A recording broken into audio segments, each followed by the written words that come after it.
Shalom ടെലിവിഷൻ്റെ എല്ലാ പ്രിയപ്പെട്ട പ്രേക്ഷകരെയും ഒരിക്കൽ കൂടി അഭിവാദനം ചെയ്യുവാൻ എനിക്കേറെ സന്തോഷമുണ്ട്. ഇന്ന് നമ്മൾ പരിചിന്തനം നടത്തുന്നത് വിശുദ്ധ യൂസേപ്പ് പിതാവിൻ്റെ ഓർമ്മദിനമായ മാർച്ച് 19 ബന്ധപ്പെടുത്തിയാണ്. തിരുസഭയിൽ വിശുദ്ധ യൂസേപ്പ് പിതാവിനെ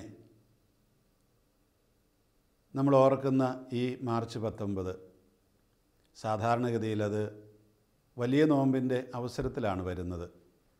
അതുകൊണ്ട് പള്ളികളിലൊക്കെ പറയും അതൊന്നും ആഘോഷിക്കാൻ പറ്റുന്നില്ല. മുൻകാലങ്ങളിലാണെങ്കിൽ യൂസേപ്പ് പിതാവിൻ്റെ തിരുനാൾ കാര്യമായിട്ടൊന്നും ആഘോഷിച്ചിരുന്നില്ല.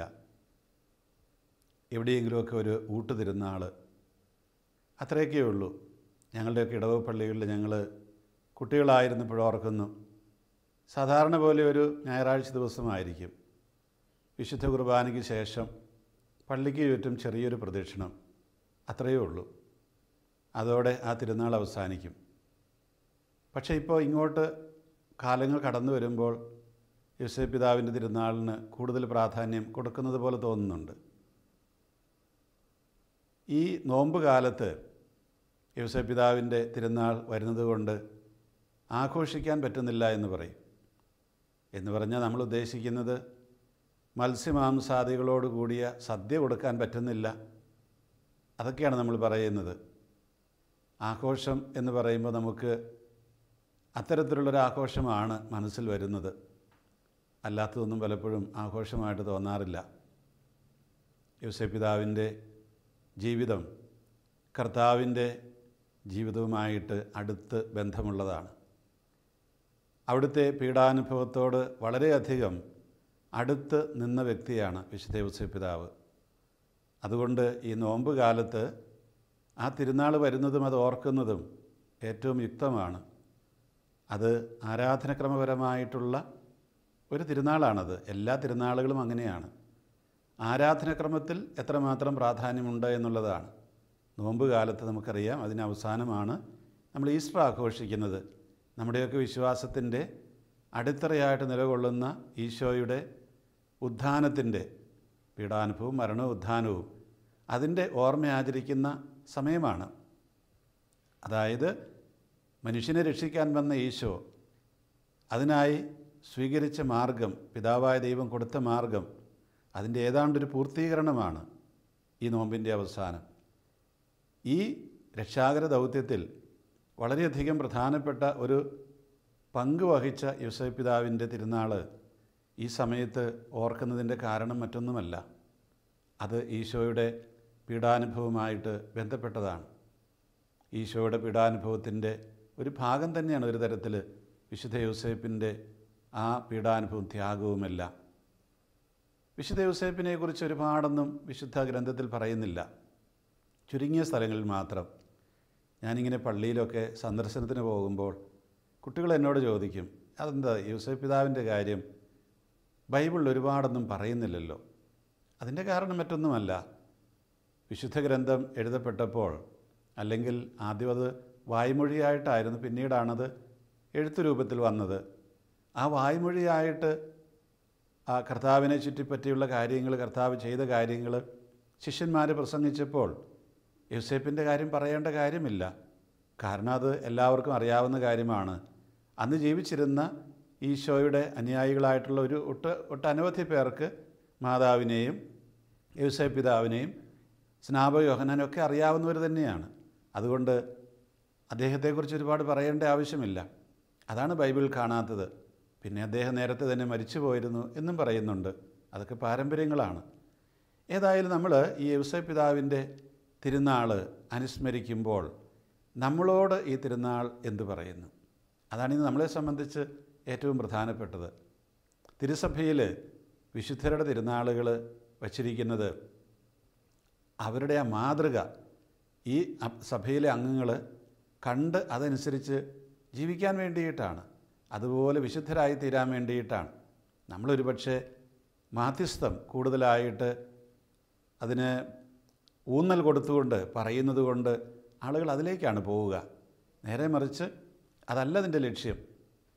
തിരുനാളുകളുടെ ലക്ഷ്യം, വിശുദ്ധരുടെ ഓർമ്മ ദിനത്തിൻ്റെ ലക്ഷ്യമെന്ന് പറയുന്നത് അവരെ പോലെ നമ്മളുമായിത്തീരുക എന്നുള്ളതാണ്. അതിനുള്ള വലിയ മാതൃകളായിട്ടാണ് അവരെ അവതരിപ്പിക്കുന്നത്. ഈ യൗസേപ്പ് പിതാവിനെക്കുറിച്ച് ചിന്തിക്കുമ്പോൾ അദ്ദേഹത്തിൻ്റെ ജീവിതത്തിൽ നമ്മൾ എന്താണ് അനുകരണീയമായിട്ട് കാണുന്നത്? വിശുദ്ധ മത്തായിയുടെ സുവിശേഷത്തിൽ നിന്ന് ഞാനൊരു ചെറിയ ഭാഗം വായിക്കുകയാണ്. അത് ഈശോയുടെ ജനനത്തെക്കുറിച്ച് പറയുന്നതാണ്. മത്തായിയുടെ സുവിശേഷം 1-ാം അധ്യായം 18 മുതൽ ഉള്ള വാക്യങ്ങൾ. ക്രിസ്തുവിൻ്റെ ജനനം ഇപ്രകാരമായിരുന്നു. അവൻ്റെ മാതാവായ മറിയവും ജോസഫും തമ്മിലുള്ള വിവാഹ നിശ്ചയം കഴിഞ്ഞിരിക്കെ അവർ സഹവസിക്കുന്നതിന് മുമ്പ് അവൾ പരിശുദ്ധാത്മാവിനാൽ ഗർഭിണിയായി കാണപ്പെട്ടു. അവളുടെ ഭർത്താവായ ജോസഫ് നീതിമാനാകയാലും അവളെ അവമാനിതയാക്കുവാൻ ഇഷ്ടപ്പെടായികയാലും അവളെ രഹസ്യമായി ഉപേക്ഷിക്കുവാൻ തീരുമാനിച്ചു. അവൻ ഇതേക്കുറിച്ച് ആലോചിച്ചുകൊണ്ടിരിക്കെ കർത്താവിൻ്റെ ദൂതൻ സ്വപ്നത്തിൽ അവന് പ്രത്യക്ഷപ്പെട്ട് അവനോട് പറഞ്ഞു, ദാവീദിൻ്റെ പുത്രനായ ജോസഫ്, മറിയത്തെ ഭാര്യയായി സ്വീകരിക്കുവാൻ നീ ശങ്കിക്കേണ്ട. അവൾ ഗർഭം ധരിച്ചിരിക്കുന്നത് പരിശുദ്ധാത്മാവിൽ നിന്നാണ്. അവളൊരു പുത്രനെ പ്രസവിക്കും. നീ അവന് യേശു എന്ന് പേര് കൊടുക്കണം. എന്തെന്നാൽ അവൻ തൻ്റെ ജനത്തെ അവരുടെ പാപങ്ങളിൽ നിന്ന് മോചിപ്പിക്കും. കന്യക ഗർഭം ധരിച്ച് ഒരു പുത്രനെ പ്രസവിക്കും. ദൈവം നമ്മോടുകൂടെ എന്നർത്ഥമുള്ള എമ്മാനുവേൽ എന്ന് വിളിക്കപ്പെടും എന്ന് കർത്താവ് പ്രവാചകൻ മുഖേന അരുളിച്ചത് പൂർത്തിയാകാൻ വേണ്ടിയാണ് ഇതെല്ലാം സംഭവിച്ചത്. ജോസഫ് നിദ്രയിൽ നുണർന്ന് കർത്താവിൻ്റെ ദൂതൻ കൽപ്പിച്ചതുപോലെ പ്രവർത്തിച്ചു. അവൻ തൻ്റെ ഭാര്യയെ സ്വീകരിച്ചു.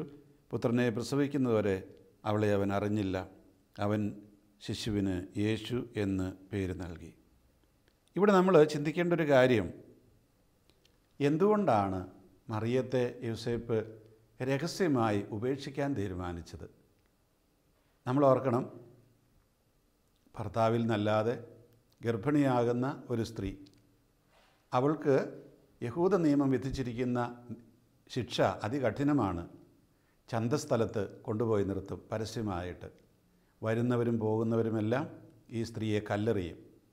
നമുക്കറിയാം, ഈശോയുടെ പക്കലേക്ക് പാപിനിയായ സ്ത്രീയെ, വ്യഭിചാരിണിയായ സ്ത്രീയെ പിടിച്ചുകൊണ്ട് വരുമ്പോൾ ഈശോ പറയുന്നൊരു വാചകമുണ്ട്, നിങ്ങളിൽ പാപമില്ലാത്തവൻ ആദ്യം കല്ലെറിയട്ടെ. അപ്പോൾ കല്ലെറിയാനാണ് അവർ പിടിച്ചുകൊണ്ട് വരുന്നത്. അതുപോലെ മറിയത്തിന് കിട്ടാൻ പോകുന്ന ശിക്ഷയും മറ്റൊന്നല്ല. അവളെ പരസ്യമായിട്ട് പൊതുസ്ഥലത്ത് കൊണ്ടുപോയി നിർത്തും. എല്ലാവരും കൂടി കല്ലെറിഞ്ഞ് അങ്ങനെ ഏറുകൊണ്ട് അവൾ ചതഞ്ഞരഞ്ഞ് മരിച്ചു വീഴും. ഇതാണ് ശിക്ഷ.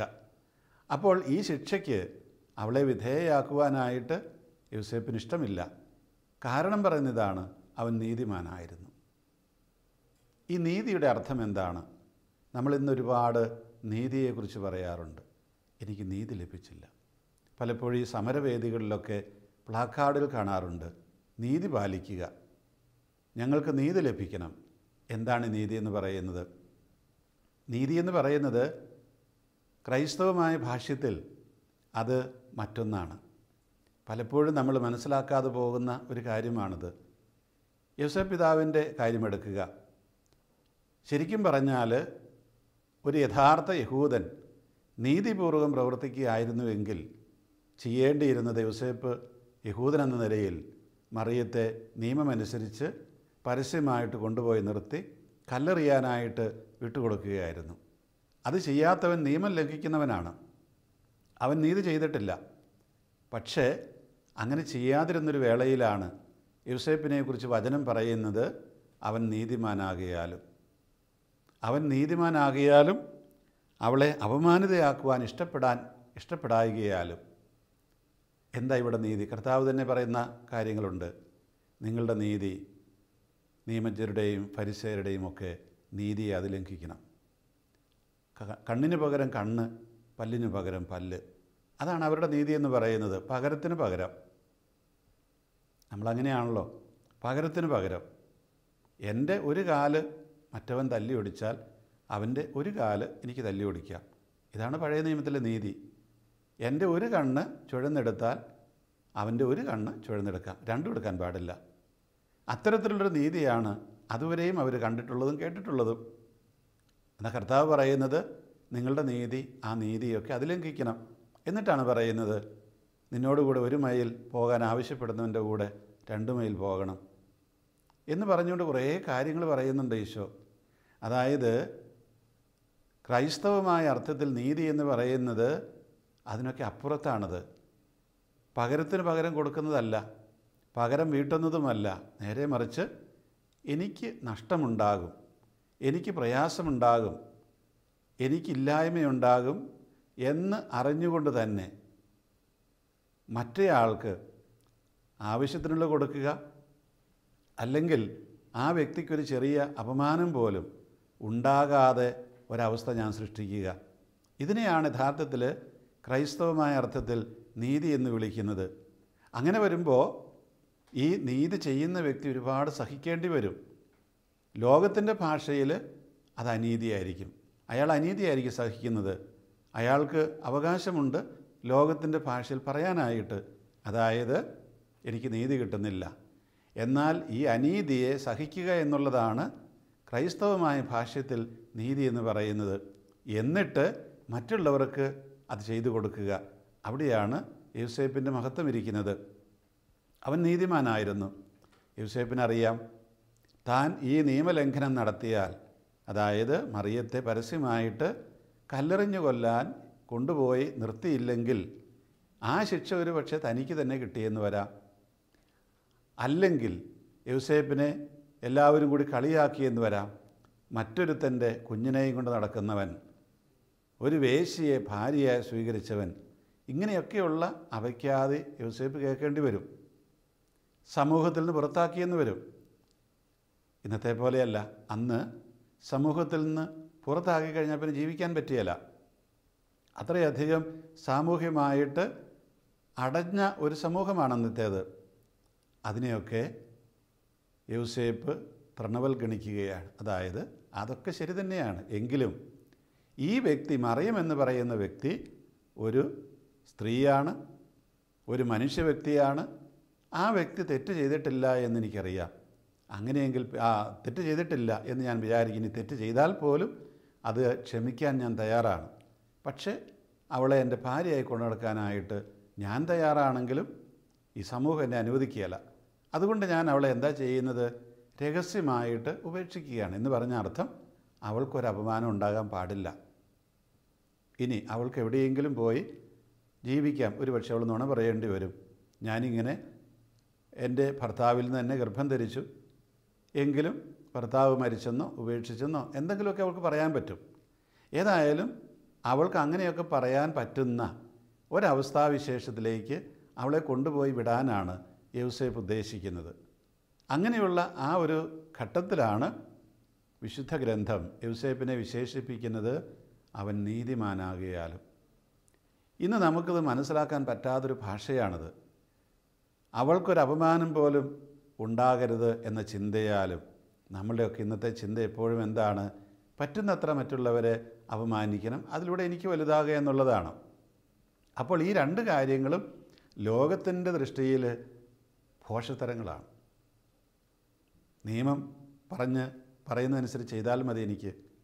ഞാൻ എല്ലാവരുടെയും മുമ്പിൽ നീതിമാനാകും, ഞാൻ എല്ലാവരുടെയും മുമ്പിൽ മിടുക്കനാകും, എനിക്ക് യാതൊരു അവമാനവും കൂടാതെ സമൂഹത്തിൽ ജീവിക്കാം. പക്ഷേ അപ്പോഴോർക്കണം, ആ മറിയം എന്ന് പറയുന്ന മനുഷ്യ ജീവിക്കണ്ടേ? വാസ്തവത്തിൽ അവളിവിടെ തെറ്റൊന്നും ചെയ്തിട്ടില്ല. ദൈവത്തിൽ നിന്നാണ് അവൾ ഗർഭിണിയായിരിക്കുന്നത്. പക്ഷേ ആ ഘട്ടത്തിൽ അത് യോസേപ്പിന് അറിഞ്ഞുകൂടാ. പിന്നീടാണല്ലോ അത് മാലാഖ സ്വപ്നത്തിൽ വെളിപ്പെടുത്തുന്നത്. അപ്പോൾ ഈ വെളിപ്പെടുത്തപ്പെടാത്ത അവസ്ഥയിൽ യോസേപ്പിൻ്റെ ചിന്തയിലും അവൾ തെറ്റ് ചെയ്തിരിക്കും എന്ന് തന്നെയാണ് കരുതുന്നത്. അതുകൊണ്ടാണ് അവളെ ഉപേക്ഷിക്കാൻ തീരുമാനിക്കുന്നത്. അപ്പോൾ ഈ തെറ്റിനെ ക്ഷമിക്കുവാനുള്ള ഒരു വലിയ മനസ്സ്, ഹൃദയം ആ യോസേപ്പിനുണ്ടായിരുന്നു. ഇന്ന് നമ്മുടെ സമൂഹത്തിലേക്ക് കടന്ന് ചിന്തിച്ച് നോക്കുക, എത്ര പേർക്ക് അങ്ങനെ ചിന്തിക്കാൻ പറ്റും? നമ്മുടെ കുടുംബ ബന്ധങ്ങളിൽ ഉണ്ടാകുന്ന പ്രശ്നങ്ങളിൽ എത്രയോ ഒരു നല്ല ശതമാനം ഇങ്ങനെയുള്ള പ്രശ്നങ്ങളുമായി ബന്ധപ്പെട്ടിട്ടുള്ളതാണ് എന്ന് പറഞ്ഞാൽ അതിശയോക്തിയില്ല. ചിലപ്പോൾ ഭാര്യയ്ക്ക് സംശയം, ഭർത്താവിന് സംശയം, അയൽവക്കത്തുള്ളവളെ അല്ലെ ഉള്ളവനെ ഒന്ന് നോക്കിയെന്നായിരിക്കും, എപ്പോഴും ഒരു വർത്തമാനം പറയുന്നു എന്നുള്ളതായിരിക്കും. ഇങ്ങനെയുള്ള സംശയങ്ങളാണ്. അപ്പോഴൊക്കെ നമ്മൾ ഓർക്കണം, നമ്മുടെ മുമ്പിൽ നിൽക്കുന്ന വിശുദ്ധ യോസേപ്പ് എന്ന് പറയുന്ന ഈ വലിയ വിശുദ്ധനുണ്ട്. ആ വിശുദ്ധൻ തരുന്ന മാതൃകയുണ്ട്. ക്രൈസ്തവർക്ക് അതാണ് മാതൃക, ലോകത്തിൻ്റെ മാതൃകയല്ല. അത് ധൈര്യപൂർവ്വം പറയാനായിട്ട് കഴിയുന്ന മനുഷ്യരുടെ സമൂഹത്തെയാണ് ക്രൈസ്തവ സമൂഹം എന്ന് വിളിക്കുക. നിർഭാഗ്യവശാൽ നമുക്ക് പറ്റുന്നത് എന്താണ്? നമ്മൾ ഇങ്ങനെയുള്ള ക്രൈസ്തവമായ ആശയങ്ങൾ കൊണ്ട് നമ്മുടെ ചുറ്റുമുള്ള സമൂഹത്തെ നമ്മൾ പുളിപ്പിക്കേണ്ടതിന് പകരം പ്രകാശമാനമാക്കേണ്ടതിന് പകരം ആ സമൂഹത്തിൻ്റെ ചിന്തകൾ നമ്മളെ പുളിപ്പിക്കുകയും പ്രകാശമാനമാക്കുകയാണ് ചെയ്യുന്നത്. അത് പ്രകാശമാനമാക്കുകയല്ല, അത് അന്ധകാരമയമാക്കുകയാണ് ചെയ്യുന്നത്. നമുക്കറിയാം, നമ്മൾ ഈ പുറത്തുള്ള ലോകത്തിൻ്റെ മാനദണ്ഡങ്ങൾ നമ്മളുടെ ജീവിതത്തിലേക്ക് എടുത്തു കഴിയുമ്പോൾ നമ്മളിലുള്ള പ്രകാശം അണഞ്ഞു പോവുകയാണ് ചെയ്യുന്നത്. കർത്താവ് തന്ന പ്രകാശം അണഞ്ഞു പോവുകയാണ് ചെയ്യുന്നത്. അപ്പോൾ യോസേപ്പ് നമ്മളോട് പറയുന്ന കാര്യം ഇതാണ്: നിങ്ങൾക്ക് പലപ്പോഴും അപമാനമുണ്ടായെന്ന് വരാം, നിങ്ങൾക്ക് പലപ്പോഴും ബുദ്ധിമുട്ടുകളുണ്ടായെന്ന് വരാം, നഷ്ടമുണ്ടായെന്ന് വരാം, ഒരു പക്ഷേ നിങ്ങൾക്ക് നിങ്ങളുടെ ജീവിതം തന്നെ നഷ്ടപ്പെട്ടു എന്നും വരാം. എങ്കിലും നിങ്ങൾ നഷ്ടധൈര്യരാകരുത്. ക്രൈസ്തവമായ ജീവിതം, ക്രൈസ്തവമായ നീതി എന്ന് പറയുന്നത് അതിനൊക്കെ അപ്പുറത്തേക്ക് പോകുന്നതാണ്. നമ്മുടെ സഹോദരരെ, മറ്റു മനുഷ്യരെ, അത് ഏത് മതവുമാകട്ടെ, ഏത് ജാതിയുമാകട്ടെ, ഏത് പ്രായത്തിലുള്ളവരുമാകട്ടെ, ഏത് വർഗത്തിൽപ്പെട്ടവരുമാകട്ടെ, അവരെയൊക്കെ സഹോദരരെ പോലെ കണ്ടുകൊണ്ട് അവർക്കൊരു അപമാനം പോലും ഉണ്ടാകാതിരിക്കാനുള്ള അവസ്ഥ സൃഷ്ടിക്കുക എന്നുള്ളതാണ് ക്രൈസ്തവ നീതി എന്ന് പറയുന്നത്. നമ്മൾ പലപ്പോഴും പറയും കൂലി കൊടുക്കുക. അപ്പോൾ കൂലി കൃത്യമായിട്ട് പറഞ്ഞിട്ടുണ്ടാകും, അത് കൊടുക്കുക. അത് നീതിയാണ്, സംശയമൊന്നുമില്ല.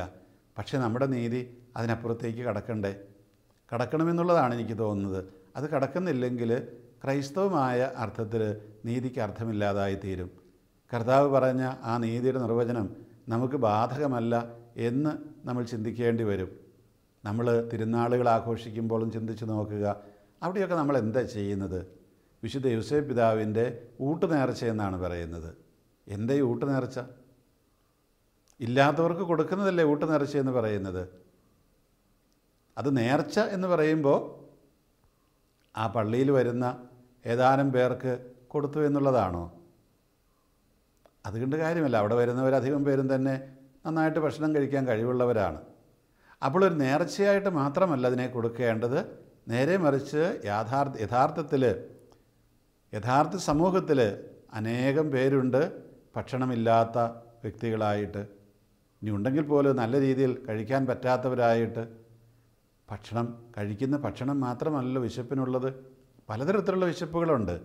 നമുക്ക് ആരോരും ബന്ധപ്പെടാനില്ലാത്ത ഒരു അല്ലെങ്കിൽ അങ്ങനെയുള്ളൊരവസ്ഥയിലുള്ള വിശപ്പ്. അപ്പോൾ അവർക്ക് വേണ്ടത് ചോറോ മറ്റൊന്നും ആയിരിക്കുകയല്ല, നമ്മുടെ സാന്നിധ്യമായിരിക്കാം, നമ്മുടെ ഒരു ഉപദേശമായിരിക്കാം, ഒരു നല്ല വാക്കായിരിക്കാം. അതൊക്കെ കൊടുക്കുക എന്നുള്ളതാണ് ഈ പറഞ്ഞു വരുന്ന അർത്ഥത്തിൽ ഊട്ടുക എന്ന് പറയുമ്പോൾ നമ്മൾ മനസ്സിലാക്കേണ്ടത്. അതല്ലെങ്കിൽ കേവലം നമ്മുടെ വീട്ടിൽ നിന്നോ അല്ലെങ്കിൽ നമ്മൾ പണം കൊടുത്തിട്ടോ ഏതാനും പേർക്ക് ഭക്ഷണം കൊടുക്കുന്ന ഒരു പരിപാടിയായിട്ട് ഈ ഊട്ടുനേർച്ച അവസാനിക്കുകയുള്ളൂ. ഞാനിങ്ങനെ യാത്ര ചെയ്യുമ്പോൾ, പ്രത്യേകിച്ചും എൻ്റെ സ്ഥലത്ത് നിന്ന് എറണാകുളത്തേക്കും അതുപോലെയുള്ള സ്ഥലങ്ങളിലേക്കൊക്കെ പോകുമ്പോൾ ഈ ഊട്ടുനേർച്ചയുടെ കാര്യം ഒരുപാട് സ്ഥലത്ത് എഴുതി വച്ചിരിക്കുന്നത് കാണാം. വിശുദ്ധ യോസേപ്പ് പിതാവിൻ്റെ തിരുനാൾ ഊട്ടുനേർച്ച. ഞാനെപ്പോഴും എൻ്റെ ഉള്ളിൽ ചോദിക്കാറുണ്ട്, ഈ പള്ളിയിൽ ഏതാനും പേര് ഊട്ടുക എന്നുള്ളതാണോ യോസേപ്പ് പിതാവ് നമ്മളിൽ നിന്ന് പ്രതീക്ഷിക്കുന്നത്? അല്ല എന്നാണ് ഞാൻ ചിന്തിക്കുന്നത്. യോസേപ്പ് പിതാവ് മാതാവിനെ ഉപേക്ഷിക്കാനായിട്ട് തീരുമാനിക്കുന്നു. പക്ഷെ പിന്നീട് മാലാഖായുടെ പ്രചോദനത്താൽ യോസേപ്പ് പിതാവ് സ്വീകരിക്കുകയാണ്. ചിന്തിച്ചു നോക്കുക, അങ്ങനെ സ്വീകരിച്ചത് കൊണ്ടല്ലേ ഇന്ന് ഞാനും നിങ്ങളും ക്രൈസ്തവരായി കഴിയുന്നത്? ദൈവം വാഗ്ദാനം ചെയ്ത രക്ഷ ആ യേശുവിലൂടെയല്ലേ വരേണ്ടിയിരുന്നത്?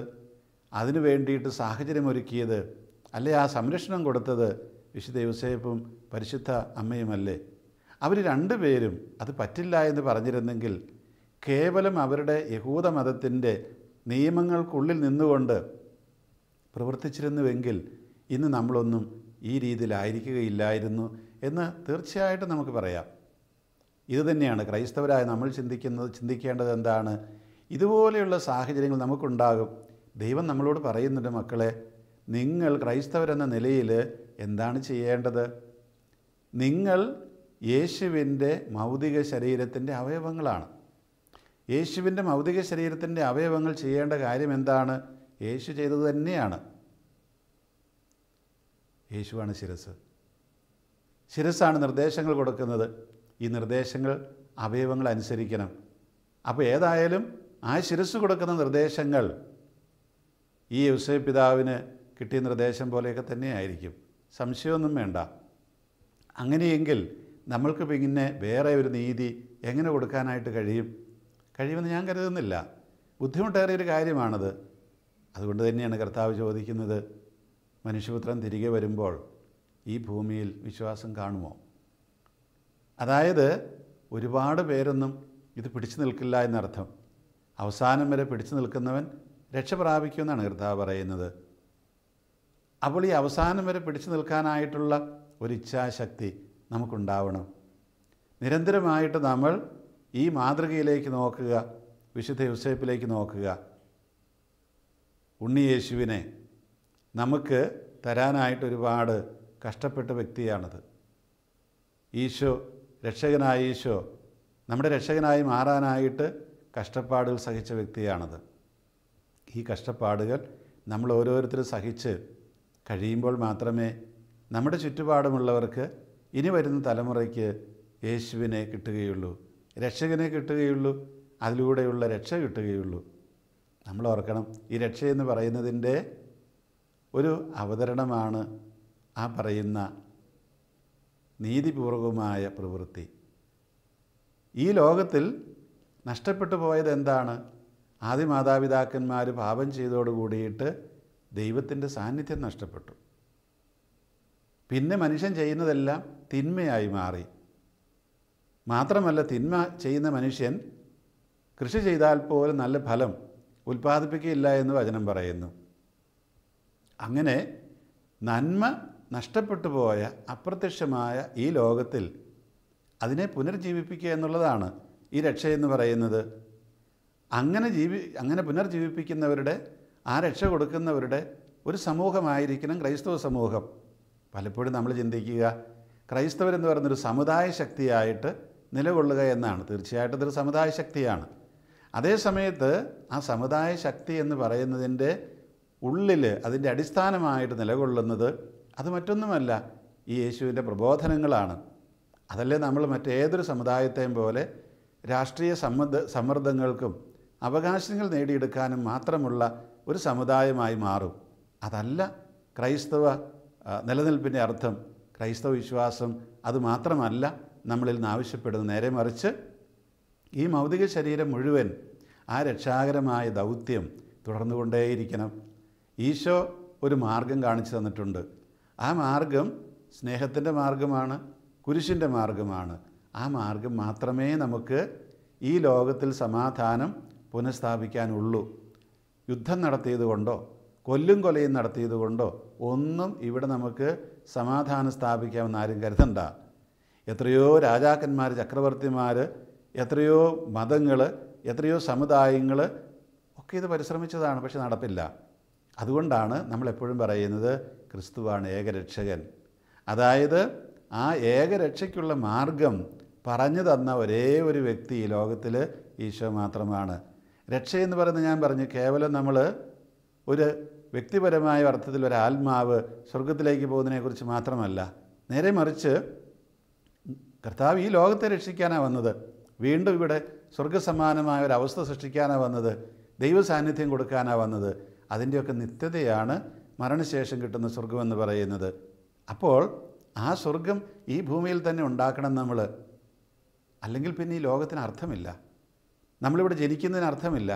അതുകൊണ്ടാണല്ലോ കർത്താവ് പറഞ്ഞത് അവരെ ഈ ലോകത്തിൽ നിന്ന് എടുക്കണമെന്നല്ല, നേരെ മറിച്ച് ദുഷ്ടനിൽ നിന്ന് കാത്തുകൊള്ളണമെന്നാണ് ഞാൻ പ്രാർത്ഥിക്കുന്നത്. നമ്മൾ ഈ ലോകത്തിൽ ജീവിച്ചേ മതിയാകൂ, മരിക്കുന്നവരെ ജീവിക്കണം. ഇതിനപ്പുറത്തേക്ക് കടക്കുമ്പോൾ ഇവിടെ നമ്മൾ സ്വർഗം സൃഷ്ടിച്ചോ എന്നുള്ള ചോദ്യം വരും. ഇവിടെ നമ്മൾ സ്വർഗം സൃഷ്ടിക്കുന്നവരാകണമെങ്കിൽ ചില വ്യവസ്ഥകളൊക്കെ ഉണ്ടാകും. ആ വ്യവസ്ഥകളുടെയൊക്കെ നിത്യതയാണ് യഥാർത്ഥത്തിൽ സ്വർഗമെന്ന് പറയുന്നത്. ദൈവത്തിൻ്റെ സാന്നിധ്യം. നമ്മൾ സ്വർഗത്തിൽ മരണശേഷം പൂർണ്ണമായ രീതിയിൽ ദൈവസാന്നിധ്യം അനുഭവിക്കും. പക്ഷേ ഈ ലോകത്തിൽ നമുക്ക് പൗലോസിൻ്റെ ഭാഷയിൽ നിഴലുകളൊക്കെ ആയിട്ടായിരിക്കും, അല്ലെങ്കിൽ അതിൻ്റെ ഒരു ചെറിയ രൂപം മാത്രമായിരിക്കും, മുന്നാസ്വാദനം മാത്രമായിരിക്കും ഈ ലോകത്ത് കിട്ടുക. എങ്കിൽ പോലും അതാണ് നമ്മളിൽ നിന്ന് ആവശ്യപ്പെടുന്നത്. ഈ ലോകത്തെ നമ്മൾ നഷ്ടപ്പെട്ടു പോയ പറുദീസ സൗഭാഗ്യത്തിലേക്ക് തിരികെ കൊണ്ടുവരിക. യേശുവേ പിതാവ് പറഞ്ഞു തരുന്ന ആ നീതിയുടെ മാർഗം അത് മാത്രമേ അതിനുള്ളൂ, വേറെ ഒന്നുമില്ല. അത് ഈശോയുടെ മാർഗം തന്നെയാണ്. ഈ യേശുവേ പിതാവിൻ്റെ തിരുനാൾ ഏവർക്കും ഇപ്രകാരമുള്ള ഒരു ചിന്തയിലേക്ക് വരാൻ സഹായിക്കട്ടെ, പ്രാപ്തമാക്കട്ടെ എന്ന് ഞാൻ ഹൃദയപൂർവ്വം പ്രാർത്ഥിക്കുന്നു. ഏവർക്കും തിരുനാളിൻ്റെ മംഗളങ്ങളും അതുപോലെ വിശുദ്ധ യേശുവേ പിതാവിൻ്റെ മാധ്യസ്ഥവും നേരുന്നു. അദ്ദേഹത്തിൻ്റെ ആ കുടുംബജീവിതം പോലെ നമ്മുടെ ഓരോരുത്തരുടെയും വീടുകൾ, കുടുംബങ്ങൾ ആയിത്തീരട്ടെ എന്ന് പ്രാർത്ഥിക്കുന്നു.